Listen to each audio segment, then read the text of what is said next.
hoy yo quiero que nosotros comencemos meditando sobre Hebreos 1:3. Hebreos 1:3 dice así la palabra de Dios. Hebreos 1:3. Pasa.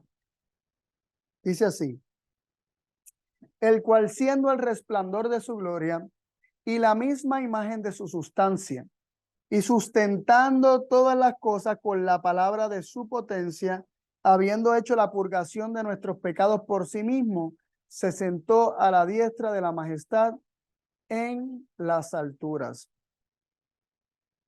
¿Qué nos dice este versículo específicamente acerca de Cristo Jesús? Nos dice que Cristo es el resplandor de la gloria del Padre, que Cristo es la misma imagen de la sustancia del Padre, que Cristo sustenta todas las cosas con la palabra de la potencia del Padre, y Cristo ha hecho purgación de nuestros pecados por sí mismo y se sentó a la diestra de la majestad en las alturas, que es el Padre. Lo que nos queremos enfocar en estos momentos es la declaración que dice que Cristo sustenta todas las cosas con la palabra de su potencia. Esa es su potencia. ¿Es de Cristo? Pues del Padre. Acabamos de decir que es del Padre, dado que en todas las incidencias anteriores en este versículo y según el contexto, está diciendo que todo cuanto Cristo es o tiene, de manera indirecta, lo dice, sugiere que procede del Padre, ¿verdad? 1 Corintios 8:6 nos presenta que hay un solo Dios, uno solo, el Padre.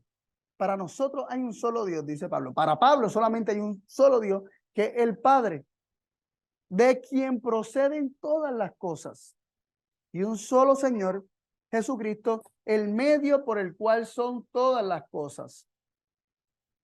Por eso, cuando leemos aquí, el cual siendo el resplandor de su gloria, viene del versículo 2 que no lo leímos, pero lo conocemos, cuando dice que Dios hizo heredero a su Hijo de todas las cosas y por medio de él hizo el universo.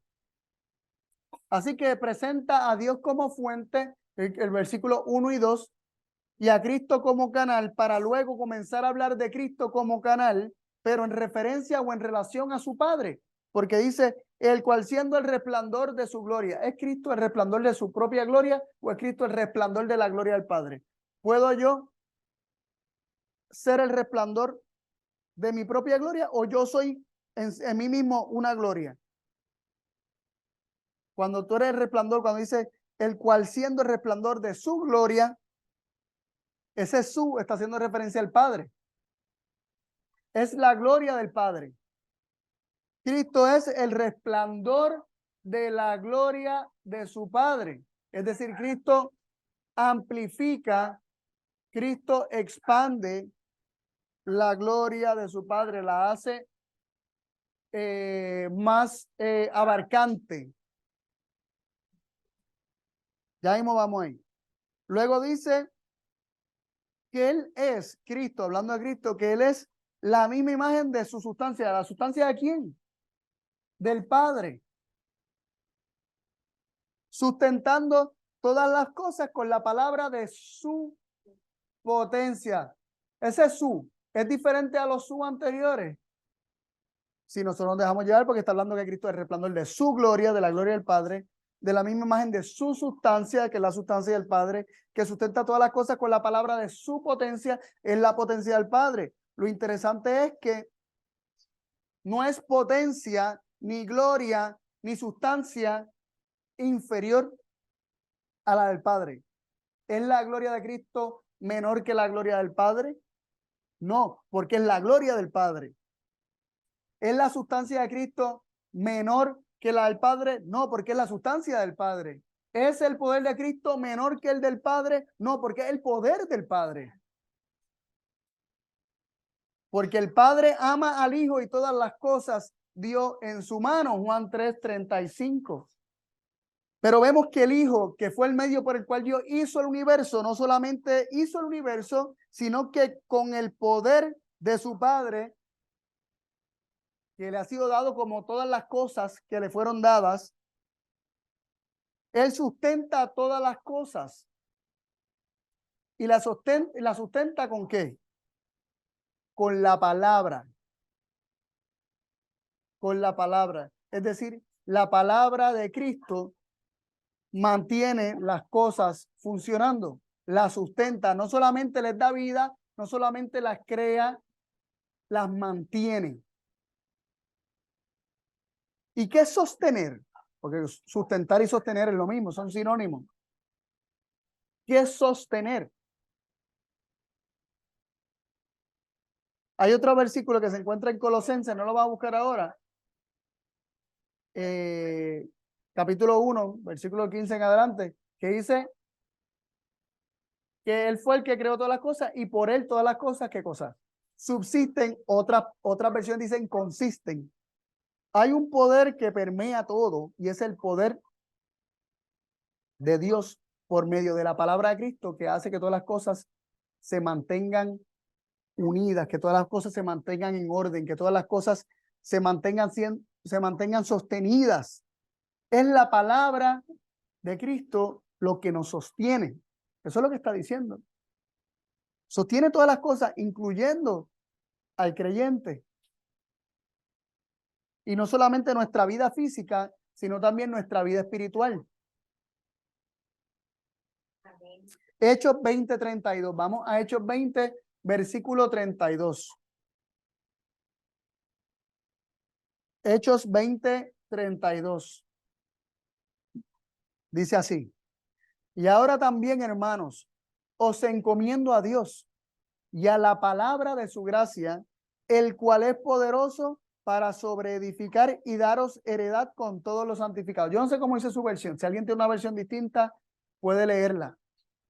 Y ahora, hermanos, os encomiendo a Dios y a la palabra de su gracia, que tiene poder para sobreedificaros y daros herencia con todos los santificados. Les voy a decir qué fue lo que a mí me llamó la atención de esta versión. Que dice, os encomiendo a Dios, y luego dice, y a la palabra de su gracia, y en mi versión aparece la palabra en mayúscula, como siendo Cristo la palabra de la gracia de Dios. Mayúscula. Y mi versión dice, el cual es poderoso. ¿Cómo que la palabra de su gracia es poderoso? Pero la palabra es femenina.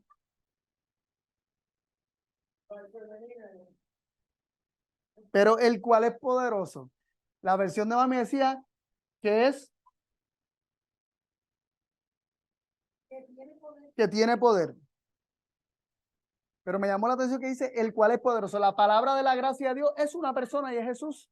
Y Él es poderoso. ¿Para qué? Para sobreedificar y daros heredad con todos los santificados. Entonces, la misma palabra que sostiene la materia en el universo, lo material en el universo, esa misma palabra es llamada palabra de gracia y también tiene poder para sostener espiritualmente al hombre, para santificarlo, para guardarlo sin caída, para sobreedificarlo. Cuando habla de sobreedificar, está haciendo alusión a que Cristo es una piedra viva y todos nosotros como piedras vivas sobreedificados sobre Cristo, que es el fundamento y nosotros siendo un edificio. Pero es la palabra de Cristo la que hace esto. La palabra de Cristo es la que nos sobreedifica. La palabra de Cristo es la que nos da heredad con todos los santificados al santificarnos. Porque la palabra santifica. ¿Con qué limpiará el joven su camino? Con guardar tu palabra. Santifícalo en tu verdad. Tu palabra es verdad. Y yo quisiera que consideráramos un incidente en el ministerio de Jesús muy conocido, pero que tiene que ver con esto que hemos estado estudiando, con el recibir la palabra, ¿no? Vamos a Mateo 14, vamos a leer del 22 en adelante. 14, del 22 en adelante. Y dice así: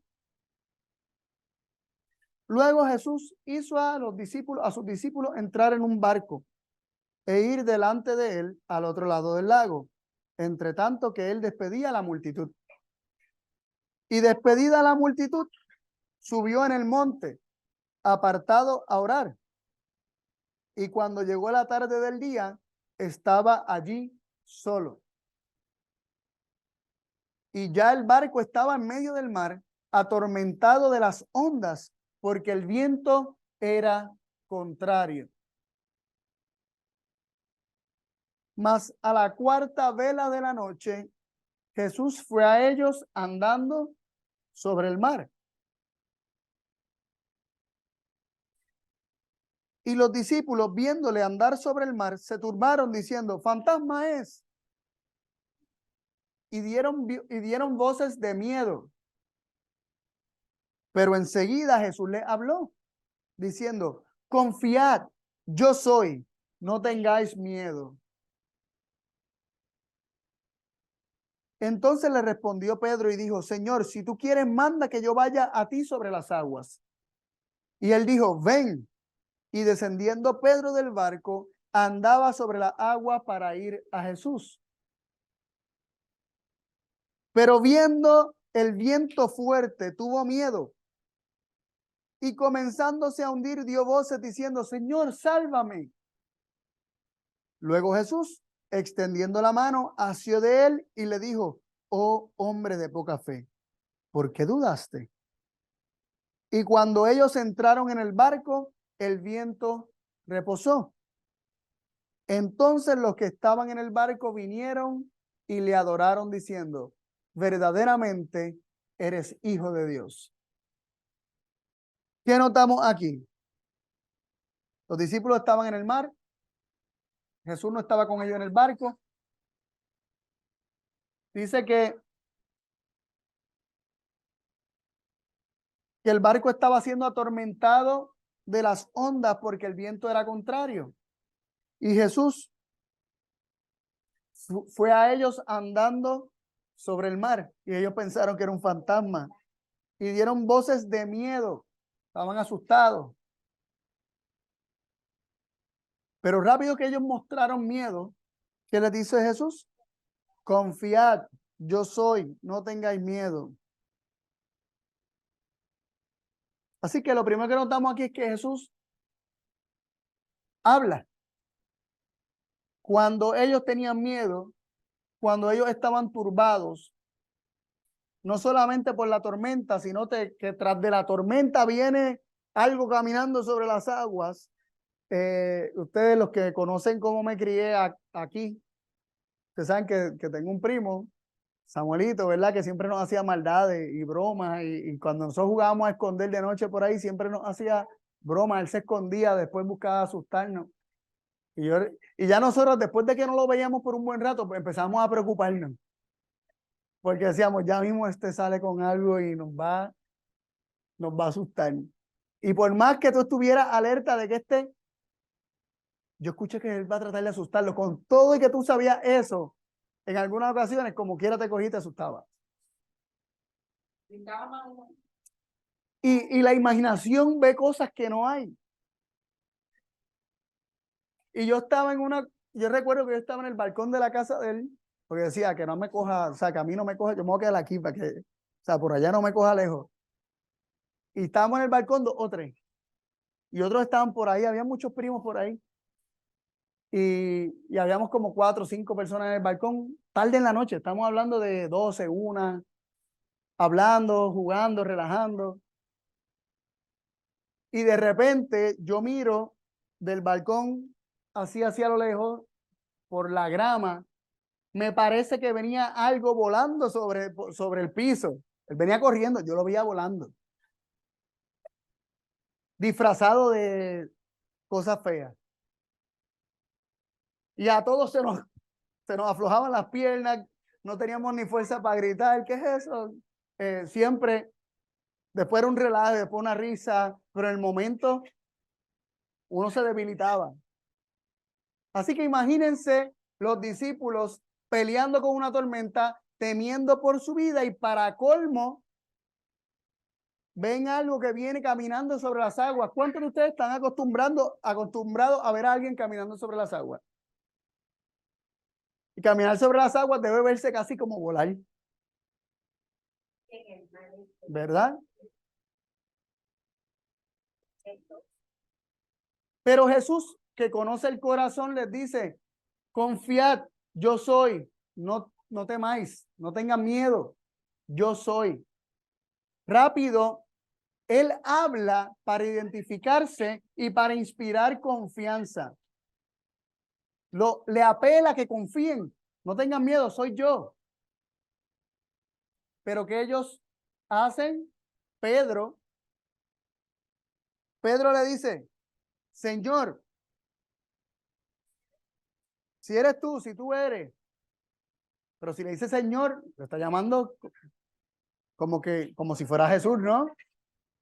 Pero tenía dudas. Si eres tú, manda que yo vaya a ti sobre las aguas. Y es interesante porque Pedro le pide al Señor que dé la orden. Él no le dijo, Señor, si eres tú, haz que cuando yo me baje aquí, yo siga caminando como tú sobre las aguas. Eso no es lo que él dijo. Él dijo, manda. Que dé una orden. Y es interesante eso, porque muchas veces las órdenes de Dios las tomamos como algo que nosotros tenemos que hacer, mientras que realmente el poder de Dios, la que lo ejecuta en el mismo mandato. Entonces Pedro está diciendo, manda que yo vaya. Si no, ya mismo vamos allá. Y lo que quiero que veamos la diferencia entre una cosa y otra. Una cosa es yo decir, Señor, haz que yo camine sobre las aguas. Cuando yo me baje de aquí y yo comience a caminar, haz que yo camine sobre las aguas. Pero eso no fue lo que él dijo. Él dijo, manda que yo vaya. ¿Y qué dijo Jesús? Ven. Esa fue la orden, ese fue el mandato. Él dijo, ven, un llamado. Ven. Y eso para Pedro fue suficiente como para ir a él, porque lo llamó. Lo interesante es que descendiendo Pedro del barco, andaba sobre las aguas para ir a Jesús. ¿Qué era lo que hacía o lo que hizo o lo que sostuvo a Pedro de no hundirse? ¿Qué fue lo que levantó a Pedro de hundirse en las aguas? La palabra, la misma palabra que tenía poder sobre la naturaleza, la misma palabra que creó todas las cosas, la misma palabra que sustenta todas las cosas, la misma palabra que también sustenta espiritualmente todas las cosas. Fue la palabra la que hizo que Pedro caminara. La que lo sostuvo sobre el agua. Es la misma palabra la que hizo que cuando Jesús dijera calla, enmudece, en otra ocasión, el viento cesara de soplar y el mar se calmara. Lo interesante es que la historia nos dice que Pedro andaba sobre las aguas para ir a Jesús, pero viendo el viento fuerte, tuvo miedo y se comenzó a hundir. Se comenzó a hundir. Se comenzó a hundir. ¿Por qué? Porque comenzó a ver el viento fuerte. Cuando Cristo dijo, manda, Pedro recibió esa palabra como viva, como eficaz, como poderosa, como capaz de sostenerlo. Y recibió esa palabra. Y mientras esa palabra la recibió, caminaba sobre el agua. Pero cuando puso su vista en otras cosas, cuando contempló otras cosas, se comenzó a hundir. ¿Por qué se comenzó a hundir? ¿Significa que la palabra ya no era buena ni era eficaz? No. ¿Qué significa? Que la palabra fue echada afuera. Que la palabra fue echada afuera. Pero dejó de creer, ¿por qué? Porque puso sus ojos en otra cosa que no fue en su maestro y en la palabra que había hablado su maestro. Puso su vista en las circunstancias.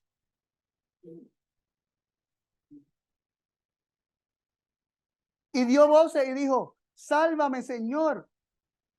Luego Jesús extendió la mano, asió de él y le dijo, oh hombre de poca fe, ¿por qué dudaste?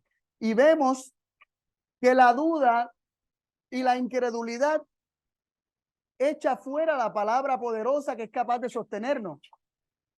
Así que Jesús le dice, ¿por qué dudaste? ¿Qué había hecho Pedro? Mirar a las circunstancias.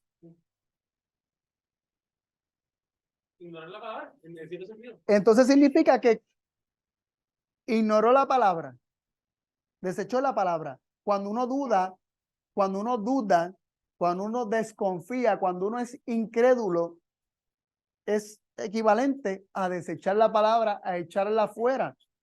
Y hay muchas cosas que si nosotros ponemos la vista en ellas nos van a hacer incrédulos. ¿Cuántos de ustedes en algún momento han fallado a Dios y dicen, Señor, ¿por qué fallé? Siempre la respuesta es que desechamos la palabra, porque la palabra es lo que nos sostiene y nos mantiene sin caída, como dice Lucas 24 y 25. Perdón, Judas 24 y 25. Una palabra a la vez. Y pero solamente podemos escuchar una palabra a la vez, dice Jonathan. Pero siempre que nosotros fallamos, siempre es porque hemos desechado la palabra. Siempre es porque la hemos echado fuera. Siempre es porque hemos crucificado a Cristo. Siempre. Y el pecado, la caída, simplemente el resultado de la desconexión. Siempre, en todos los casos. Lo que pasa es que no nos damos cuenta muchas veces o no lo tenemos presente siempre, que ese es el proceso que se está dando en nuestra vida. Cuando yo le salgo de atrás para adelante a mi vecino, por ejemplo, cuando yo le falto el respeto a alguien, cuando yo menosprecio a una persona, cuando yo digo chisme de una persona, cuando yo me siento indignado por algo y me defiendo y no hago lo que dice Cristo de ponerle otra mejilla, por ejemplo, y de amar a mis enemigos. Siempre que actuamos mal, siempre que no actuamos conforme al carácter de nuestro Padre Dios, es por un proceso de haber desechado la palabra, pero esto está conectado a apartar la vista de.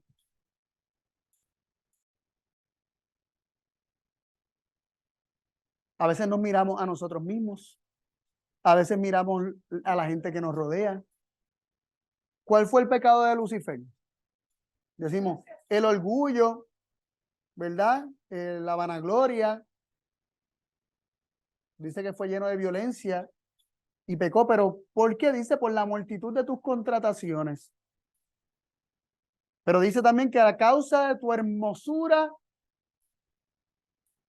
fuiste, o sea, te corrompiste a causa de tu hermosura. ¿Y quién le dijo que era hermoso? ¿Cómo fue que él se corrompió a causa de su hermosura? Porque se estaba mirando. Porque en lugar de contemplar a Cristo a cara descubierta, se estaba mirando a sí mismo. Se enamoró de sí mismo, en un sentido, ¿no? Cuando nos miramos a nosotros mismos, cuando miramos, ay, lo que me están haciendo, cuando nos cogemos pena, cuando nos victimizamos, estamos quitando la vista de Cristo, estamos desechando la palabra, estamos dudando de su palabra porque no estamos creyendo que ames a tu enemigo, no estamos creyendo en ninguna de esas palabras, la estamos desechando y al desechar la palabra estamos desechando a Cristo, despreciado y desechado, lo estamos crucificando. ¿Alguien quería decir algo por aquí? Que vi una mano alzada, ¿no? Ok. Pero resumiendo en tres pasos lo que ocurrió aquí, Pedro le dijo, manda, da la orden, da la palabra. Eso nos acuerda a qué otra historia. El del centurión. Tan solo di la palabra, tan solo da la orden, da la palabra y mi siervo sanará. Porque yo también soy hombre bajo autoridad y yo también tengo hombres sujetos a mí y yo digo a este, ve y él va y digo a este, ven y él viene y digo al otro aquello y él lo hace. Él creía que Cristo tenía poder para dar una orden y que la enfermedad desapareciera de su siervo, de su criado. ¿Y qué dijo Jesús? Ni en todo Israel he hallado tanta fe. En todo Israel, o sea, si en todo Israel se sumaba toda la fe, no hacía tanta fe como ese hombre tuvo. Porque en todo el ministerio de Jesús, pocas personas fueron las que, cuidado si fue la única, que expresara una fe absoluta, una confianza plena en que Jesús, la palabra de Jesús, era poderosa para hacer aquello para lo cual Jesús la enviaba.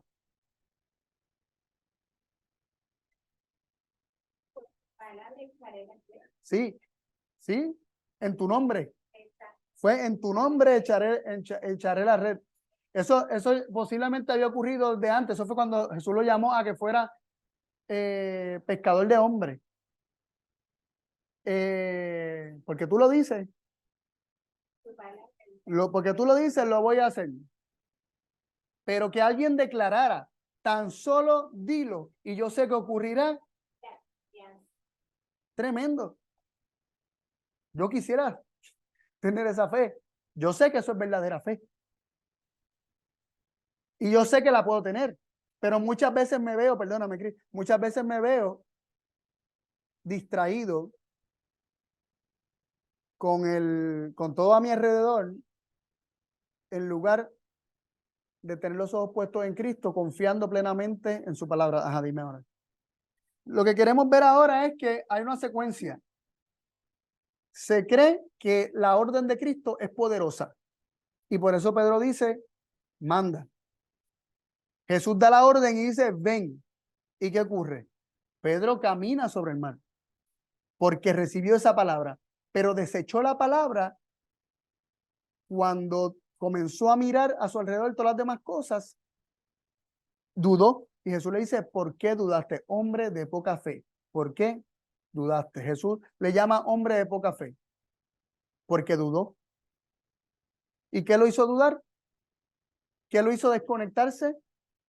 ¿Qué lo hizo cuestionar la palabra de Cristo?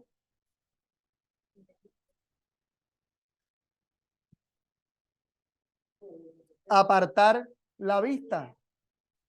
Y yo quisiera que consideráramos Elías. Elías, ¿cuál fue el poder que hizo que Elías fuera tomado al cielo? ¿No fue acaso el mismo poder que hizo que Pedro caminara sobre las aguas? Porque está desafiando la ley de que de la gravedad, en un sentido, la ley de la naturaleza, donde Pedro estaba caminando por encima de las aguas, se supone que él se hundiera, pero había un poder sosteniéndolo y haciendo que él caminara por encima de las aguas. ¿Y cuál fue el poder que hizo que Elías fuese traspuesto? El mismo poder que sostiene todas las cosas.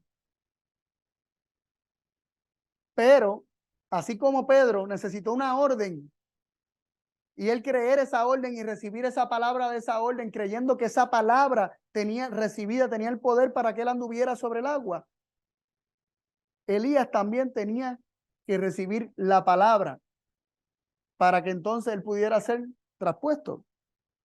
En Primera de Reyes 17, 2 al 15, perdón, al 5, del 2 al 5, leemos lo siguiente. En Primera de Reyes 17, 2 al 5 dice: y vino a él palabra del Señor diciendo, apártate de aquí y vuélvete al oriente y escóndete en el arroyo de Querit, que está delante del Jordán, y beberás del arroyo, y yo he mandado a los cuervos que te den allí de comer. Y él fue e hizo conforme a la palabra del Señor, pues se fue y se asentó junto al arroyo de Querit, que está delante del Jordán. ¿Qué vemos aquí? Dios diciéndole a Elías algo. Dice que vino a él palabra del Señor. ¿Quién es la palabra? Cristo. Cristo vino a él. Y Cristo, el mismo que le habló a Pedro y le dijo, ven, le dijo a Elías, apártate de aquí y vuélvete al oriente, escóndete en el arroyo de Querit, que está delante del Jordán. Y le dice lo que va a hacer, de qué se va a sostener. Vas a beber del arroyo y yo he mandado cuervos que te den allí de comer. ¿Y Elías creyó esa palabra o no la creyó? Suena muy lógico que tú pienses que todos los días te va a llegar un pajarito con comida o varios pájaros con comida para sostenerte. No suena tan lógico. Humanamente, o sea, descartando, ¿ah? A menos de que tú lo hayas entrenado, dice Paola. Y con todo y eso, a veces tú entrenas a los animales y le das vuelo y puede ser que no vuelvan.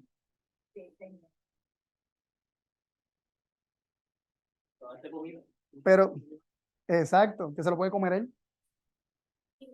Y un cuervo, que son animales de rapiña, que le traían carne también. Un cuervo que come carne, que traía carne y no se la comía el cuervo. También. Pero Dios dio la palabra y Elías la creyó, Elías la recibió. Y al recibir la palabra, hizo conforme a la palabra del Señor. Pues se fue y se sentó allí junto al arroyo de Querit, que está delante del Jordán. Sí. Varios versículos más adelante, versículo 8, del 8 al 10. Y vino a él palabra del Señor diciendo, de nuevo llegó la palabra del Señor a él diciendo, levántate, vete a Sarepta de Sidón y allí morarás. He aquí, yo he mandado allí a una mujer viuda que te sustente. Entonces él se levantó y se fue a Sarepta.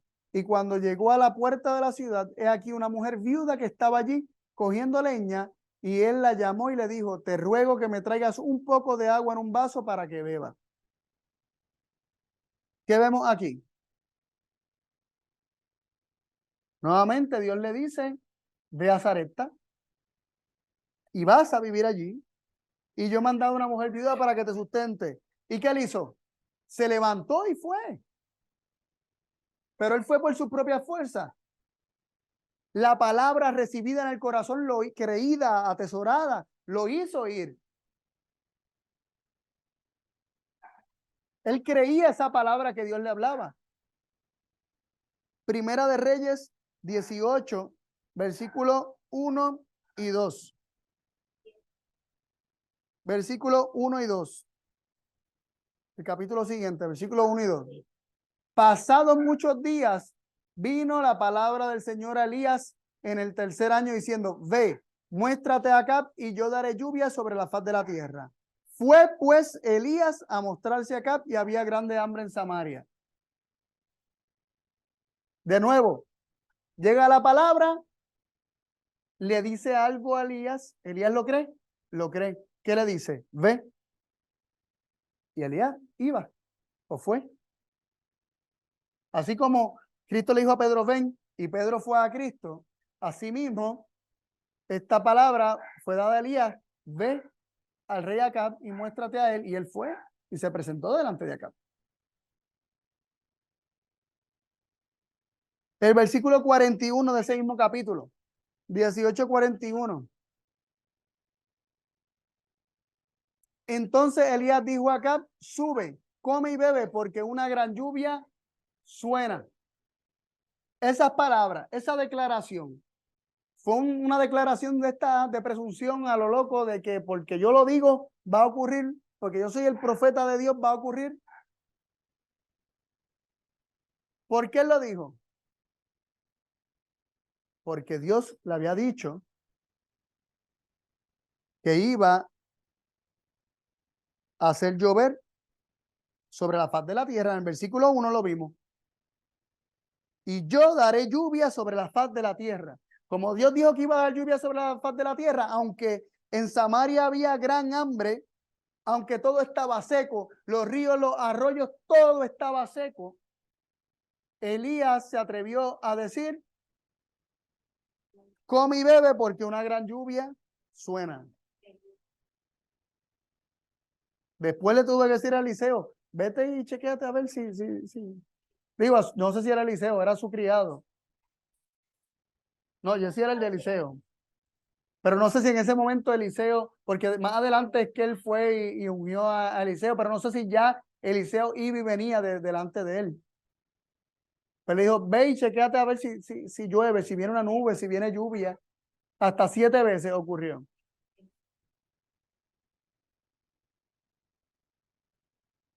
Así que vemos en la vida de Elías, no es que él fue perfecto, pero vemos una constante y era que él recibía una palabra de Dios y la creía y actuaba, vivía, hablaba conforme a esta palabra, convencido de esta palabra.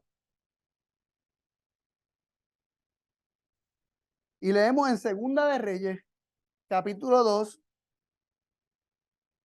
versos 1 y 2. Segunda de Reyes 2, versos 1 y 2. Léelo, Jonathan, por favor. Y aconteció que cuando quiso Jehová alzar a Elías de un torbellino al cielo, Elías venía con Eliseo de Gilgal. Y dijo Elías a Eliseo, quédate ahora aquí, porque Jehová me ha enviado a Betel. Y Eliseo dijo, vive Jehová, y vive tu alma, que ya no te dejaré. Descendieron, pues, bueno. ¿Qué vemos aquí? Dice que el Señor quería, ¿qué cosa? Alzar a Elías. Se lo quería llevar. Y Elías le dijo a Eliseo, quédate ahora aquí, porque el Señor me ha, ¿qué? Me ha enviado, ¿a dónde? A Betel. ¿A dónde iba Elías? A donde el Señor lo enviaba. Pero Eliseo no se quería desprender de su Señor, ¿verdad? De su maestro. Versículo 4. Y Elías le volvió a decir, Eliseo, quédate aquí ahora, porque el Señor me ha enviado a Jericó. Y él dijo, viva el Señor y vive tu alma, que no te dejaré. Vinieron pues a Jericó. El Señor lo mandaba a Betel, él fue a Betel. Lo mandó a Jericó, él fue a Jericó. Lo mandó donde Acab, él fue a Acab. Lo mandó al arroyo de Querit, fue al arroyo de Querit. Lo mandó a Sarepta y él fue a Sarepta.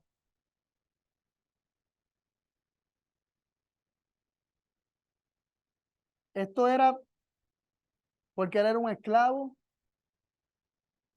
o porque había fe. Vuelvo y repito, estoy diciendo que fue perfecto. Esa fe también se desarrolló. Esa fe también necesitó crecer. Pero vemos una constante. Dios le hablaba y él creía la palabra. Versículo 6. Y Elías le dijo, te ruego que te quedes aquí, porque el Señor me ha enviado al Jordán. Y él dijo, vive el Señor y vive tu alma, que no te dejaré. Y así fueron ellos ambos. Así que el Señor lo mandó al Jordán ahora. ¿Y para dónde ellos fueron? Para el Jordán. No fueron para donde ellos les dio la gana. ¿Por qué? Porque estaban recibiendo la palabra de Dios. Si nosotros fuéramos con Dios, o muchas veces lo somos, ¿verdad? Imagínense los niños, cuando tú le dices a algún niño, ponte tal ropa. Ay, es que esa ropa no me gusta. Ponte tal zapatos que vamos para tal sitio. Ay, pero es que esos zapatos me incomodan, yo me quiero poner otro. Vamos a peinarte de esta forma. Ay, es que ese peinado me da calor. ¿Cuán distinto es eso a lo que vemos? Que es fe, creer la palabra de Dios, recibirla, sin cuestionarla. Imagínate que Dios le hubiese dicho a Elías, vente, cruza el Jordán, que te voy a llevar.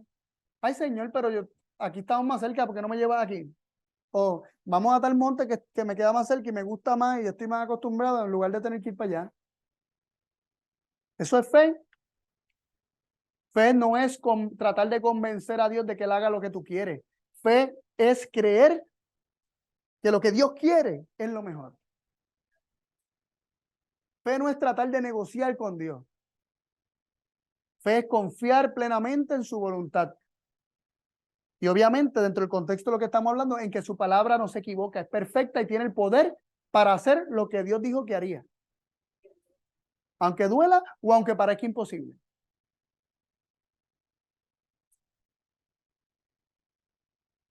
Vemos que Elías es una figura de los que han de ser trasladados al cielo sin ver la muerte. Y nos preguntamos, ¿acaso esto no significa que aquellos que han de ser trasladados al cielo sin ver la muerte necesitan pasar por un proceso de acostumbrarse a escuchar siempre la palabra de Dios y a recibirla de tal forma que no la cuestionemos?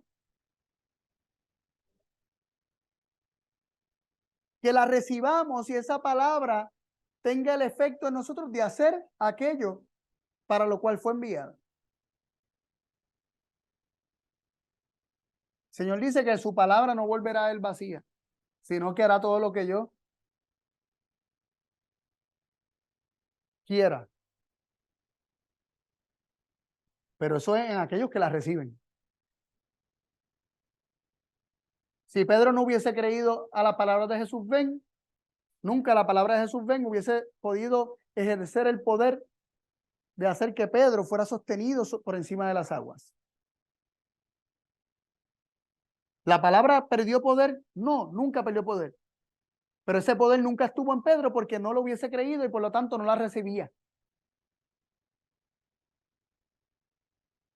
El pueblo de Dios, que ha de estar de pie para la venida de Cristo y ha de ser trasladado, necesita esa fe implícita en la palabra de Dios.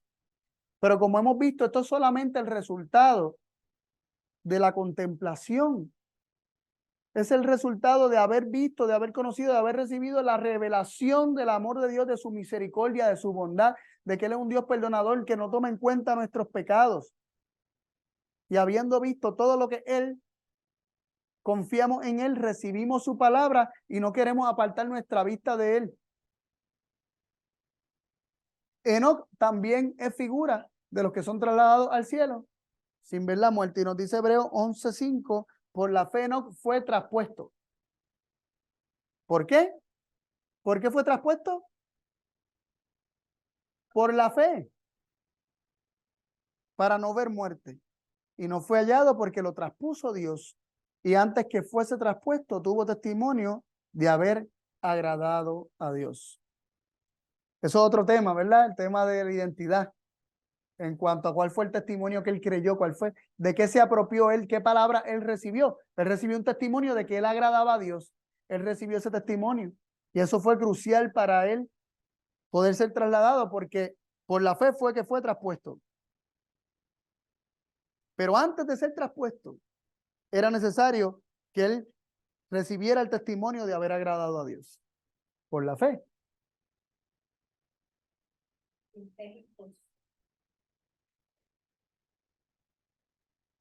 Así que es por la fe que nosotros vamos a poder ser traspuestos. Cuando Cristo venga, si nos toca ser de los que están en pie, por la fe es que vamos a ser traspuestos. Pero, ¿qué fe? ¿La mía? No. La fe de Cristo en mí.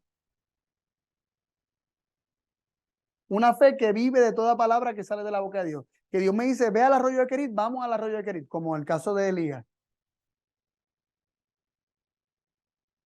Miren lo que dice 1 Tesalonicenses 4:16.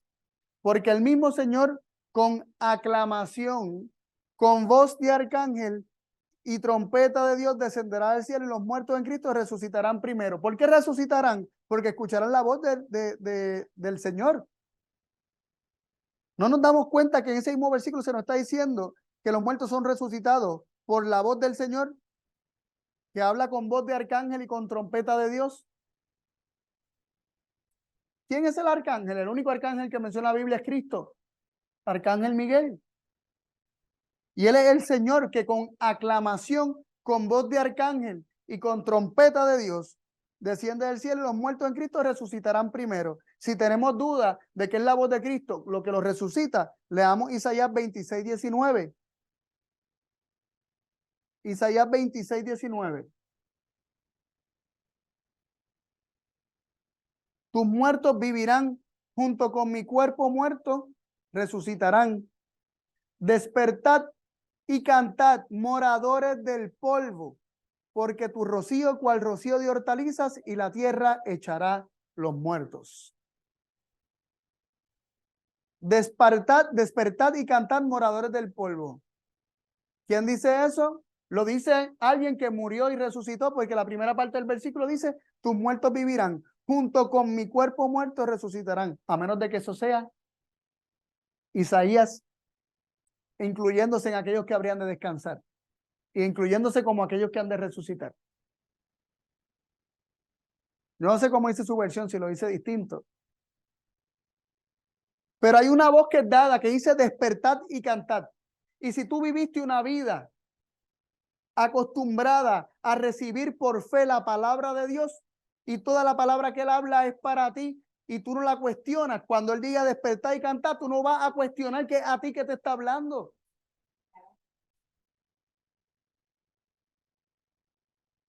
Y la tierra echará a los muertos.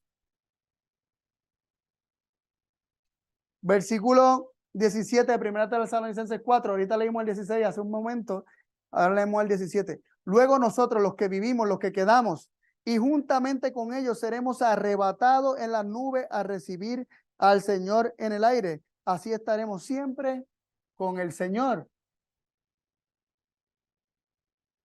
¿Qué acerca de estos? ¿Acaso a esto no es lo que se les dice? Venid, benditos, benditos de mi Padre, heredad el reino preparado para vosotros desde la fundación del mundo. Hay una orden, pero no es una orden para que yo lo haga, es una orden para que yo crea que esa misma palabra, si yo la recibo y la creo, que Dios hará en esa misma, por medio de esa misma palabra en mí, Él hará lo que Él dice que hará. Entonces sucede, entonces va a ocurrir en mi vida, porque estoy creyendo que la palabra en sí misma tiene el poder para hacer aquello para lo cual Dios la envió.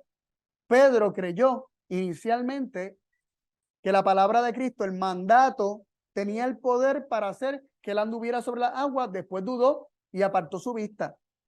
Pero Pedro, con la práctica y al vivir de toda palabra que sale de la boca de Dios, Pedro, su fe se fortaleció y creció. El caso de Elías también, pero vemos en Elías un buen ejemplo donde él constantemente recibía la palabra, tanto así que el Señor se lo llevó.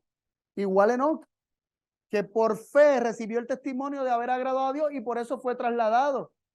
Es por la fe, y la fe recibe la palabra. La fe es creer la palabra de Dios. Y aquí vemos tanto los muertos resucitados son resucitados por la palabra y ocurre un milagro que nunca hemos visto y tal vez eso sea una escena cual yo no sé si eso se nos va a borrar de la mente la eternidad, si nos vamos a olvidar de ese momento. Yo creo que no, porque eso tiene que ser algo sumamente sorprendente. ¿Ustedes saben qué es que la tierra dé todos sus muertos en Cristo?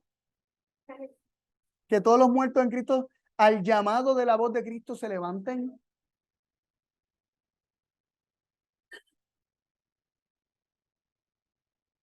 Esto no va a ser un evento que va a pasar por desapercibido. Ni la segunda venida de Cristo va a pasar por desapercibido, ni tampoco este proceso por el cual todos son resucitados. O sea, todos los muertos en Cristo.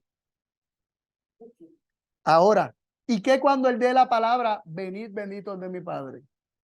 Porque dice, el orden es que son resucitados por la palabra, pero luego nosotros juntamente con ellos somos llevados al cielo, arrebatados. ¿Qué es lo que nos eleva? ¿Qué es lo que nos sostiene en el aire para que no caigamos? La palabra que dice, venid benditos de mi Padre. Y todo aquel, ¿ah? Lo que sostuvo a Pedro es lo mismo que sostuvo a Elías para subir al cielo, lo mismo que sostuvo a Enoc para ser traspuesto, y es lo mismo que nos va a sostener a nosotros en el aire para irnos con Cristo. Y lo que nos sostiene espiritualmente, y lo que nos sostiene también espiritualmente, sin caída, y nos guarda sin caída, y nos sobreedifica sobre el fundamento que es Cristo. Y físicamente también.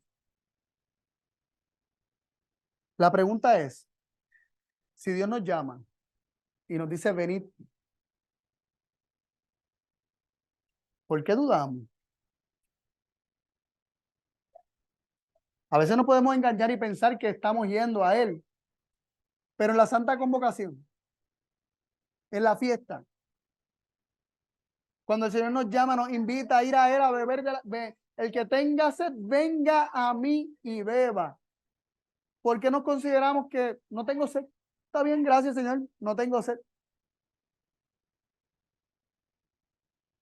Cuando nosotros nos acostumbramos a escuchar la voz de Dios diciendo, venid a mí, ven a mí, vengan a mí mis hijos, y nosotros entendemos que nos está hablando a nosotros, eso nos prepara para que cuando Él nos llame, nosotros creamos que realmente a nosotros que nos está hablando y que recibamos esa palabra. Obviamente en ese momento ya va a haber una fe que fue purificada por el proceso del tiempo de angustia de Jacob y todo eso, que nos va a capacitar. Pero no pensemos que vamos a llegar firme a ese momento si hoy no nos acostumbramos a ir a Él cada vez que Él nos llama. Porque si los sábados nos llaman, si mañana y tarde nos llaman, si la luna nueva nos llama, si en todas las fiestas nos llama, porque es para que vayamos a Él y recibamos la bendición que Él tiene para nosotros. Sí, y es su palabra, ¿no? La bendición, una buena palabra, un buen decir, bendición. Si cuando nos llama y nos dice, ven a mí, no nos acostumbramos a ir, cuando nos diga, ven a mí, en aquel momento no vamos a ser de los que van a ir a Él, porque no recibimos la palabra. Lucas 11, 27 y 28 dice así, con esto termino. Y aconteció que diciendo él estas cosas, una mujer de la multitud levantó la voz y le dijo, bienaventurado el vientre que te trajo y los pechos que mamaste. Y él dijo, antes, bienaventurados los que oyen la palabra de Dios y la guardan.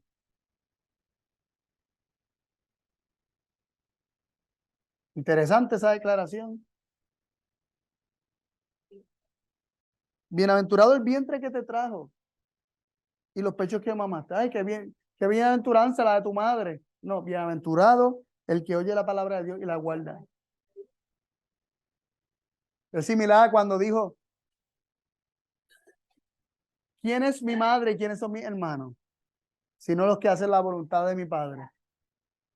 Pero la voluntad de Dios no se puede hacer si primero no se recibe su palabra.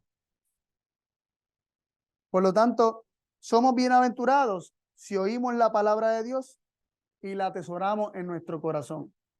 Que cuando Él nos llama para hablarnos su palabra día a día, porque hay una porción diaria, sábado tras sábado, luna nueva tras luna nueva, convocación sagrada tras convocación sagrada a través de todo el año. Si nos acostumbramos a ir a Él en todos los momentos en que nos llama, cuando Él nos llame y nos diga, venid bendito de mi Padre, también esa misma palabra que nos acostumbramos a recibir es la misma palabra que vamos a recibir con alegría y es la misma palabra que nos va a sostener y nos va a elevar al cielo con Cristo para estar con Él. Y que ese sea nuestro deseo. Que ese sea nuestro deseo, recibir cada palabra, no dejar que ninguna de ellas caiga al suelo, sino alimentarnos de todo, ni una migaja perderla. Vamos a orar.